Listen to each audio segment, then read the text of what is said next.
and make sure that they're in a safe place. We also ask that you do not stand up and move around whatsoever while the train is in motion. Keep your head, hands, and feet inside the cars at all times.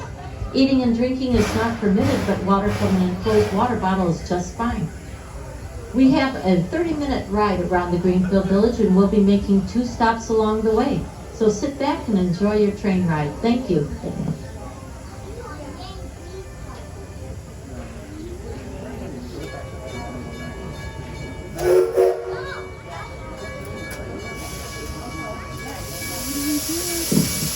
Wave goodbye to Hans and Pat, our station masters, and Mike for helping everybody get on board in a safe way.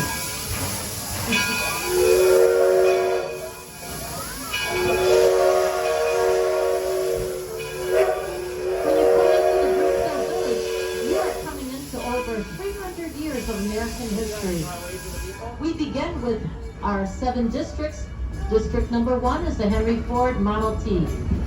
This is the birthplace of Henry Ford over to the left. He was born on July 30th, 1863 on the second floor of that farmhouse. He was the oldest of 6 children.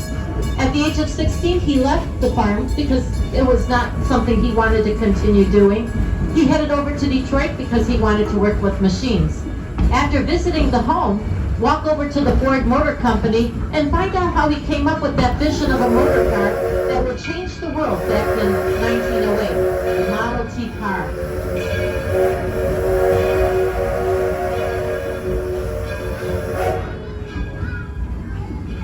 And we're approaching the Main Street District. Here you can visit the home of the Wright brothers and the Wright Brothers Cycle Shop, which we call the birthplace of aviation. We also have Mrs. Cohen's millinery shop. Our staff are currently making hats, straw hats, just like they would have back in the 1800s. They are for purchase as well. And down the street is the Herschel Spillman Carousel that was built in 1913. Take a ride on a menagerie of animals as you move through the village today.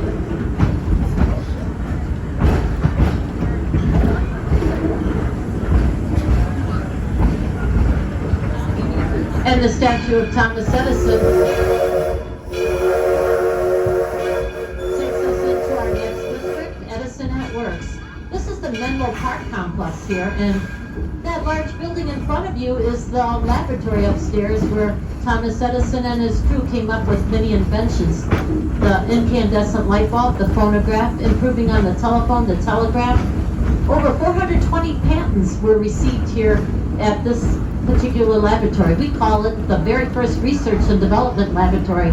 Many labs were modeled after this one.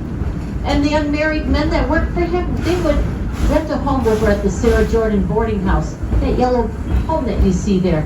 Back in December of 1879, it was the very first home in the entire world fitted for electrical power. Do stop there today, go inside and see all the wiring on the outside walls. And next to that is Edison Fort Myers Laboratory. When he wintered in Florida, he continued working on his inventions.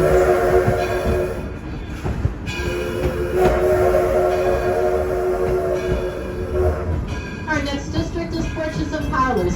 Step on the porches of some homes of famous people and just ordinary people. William McGuffey, he's the person who came up with that McGuffey reader that taught endless children how to read. Robert Frost, the poet.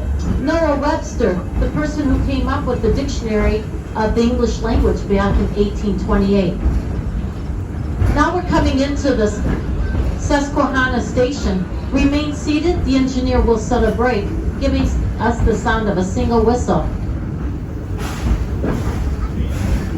Should you be getting off at the station, you'll exit off to your left side. If you are getting off at the stop, I encourage you to take a walk over to the Cotswell Cottage. It was built in 1619. Even though it's not American cottage, Henry Ford brought it here for his wife. And the gardens there are just beautiful. It's in the very far corner of this district. We'll say hello to Kent, our station master.